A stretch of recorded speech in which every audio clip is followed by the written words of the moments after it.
আসসালামু আলাইকুম। শপথের আগেই মোদিকে চাপে ফেলার চেষ্টা রাহুলের, অর্থাৎ রাহুল গান্ধী, এবং বোঝাই যাচ্ছে যে এবারের যে ভারতের লোকসভা সেটা খুবই ভাইব্রেন্ট হবে, অর্থাৎ খুবই জাঁকজমকপূর্ণ, মানে বাক বিতণ্ডাপূর্ণ, বেশ উত্তেজনাকর একটি পরিস্থিতি হবে। এই কারণে যে এবারের যে জোট সরকার বিজেপির নেতৃত্বে এনডিএ খুবই দুর্বল একটি সরকার হবে।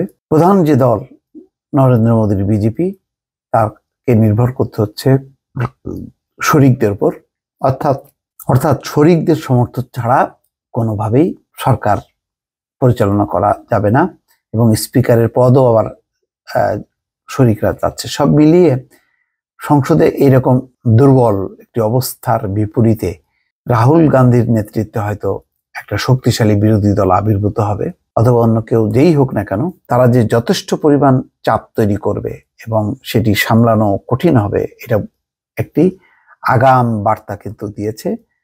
শপথের আগেই মোদীকে চাপে ফেলার চেষ্টা রাহুলের। কি সেটা? সেটা হচ্ছে বৃহস্পতিবার এক সংবাদ সম্মেলন করেন রাহুল গান্ধী, অর্থাৎ এখনো সরকারই কিন্তু বসেনি। মোদী শপথ নেবে রোববার সন্ধ্যায়। তার আগেই কিন্তু একটা গুরুত্বপূর্ণ বিষয় তিনি সামনে এনেছেন, এবং দুর্নীতির একটা বড় অভিযোগ। সেটা হচ্ছে এক্সিট পোলের মাধ্যমে দেশের 5 কোটি বিনিয়োগকারীর 30 লাখ কোটি টাকা লুট হয়েছে। সেই লুটের কারিগর কারা? কেন প্রধানমন্ত্রী নরেন্দ্র মোদী ও স্বরাষ্ট্রমন্ত্রী অমিত শাহ ভোটের ফল প্রকাশের আগেই শেয়ার বাজারে বিনিয়োগ করার উপদেশ দিলেন? মানুষকে বিনিয়োগের উপদেশ দেওয়া কি প্রধানমন্ত্রীর কাজ?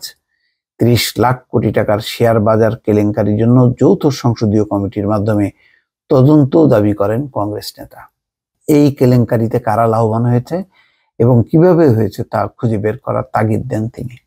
ভারতীয় গণমাধ্যমগুলোর বরাতে জানা গেছে, এবার লোকসভা নির্বাচন চলাকালীন নরেন্দ্র মোদী ও অমিত শাহ এনডিটিভিকে একটি সাক্ষাৎকার দেন।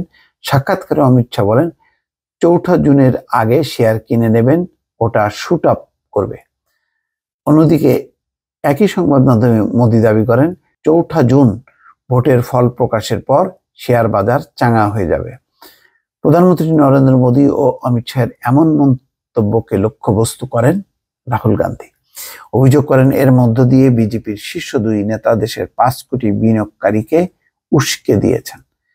বিরোধী নেতাদের অভিযোগ, মোদী এবং অমিত শাহ শেয়ার বাজারে বিনিয়োগ করার উপদেশ দেওয়ার পর বুথ ফেরত জরিপে তাদের দল বিজেপির ভূমিধস বিজয়ের ভবিষ্যৎবাণী করা হয়।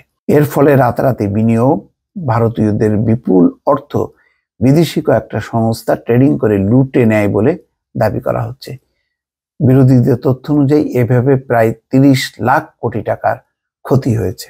এই টাকা একটা লুটপাট হয়েছে খুব কৌশলে, সেটি রাহুল গান্ধী সামনে আনছেন এবং এটি তদন্ত দাবি করছেন। তার মানে এখনো সরকার শপথ নেয়নি, পার্লামেন্ট বসেনি, তার আগেই বিরোধী দল অর্থাৎ রাহুল গান্ধী এই অভিযোগগুলো সামনে এনে বিরোধী পক্ষকে বা বিরোধী শিবিরকে উজ্জীবিত করছেন, তার একটি বড় প্রমাণ। দর্শক ভালো থাকবেন, আল্লাহ হাফেজ।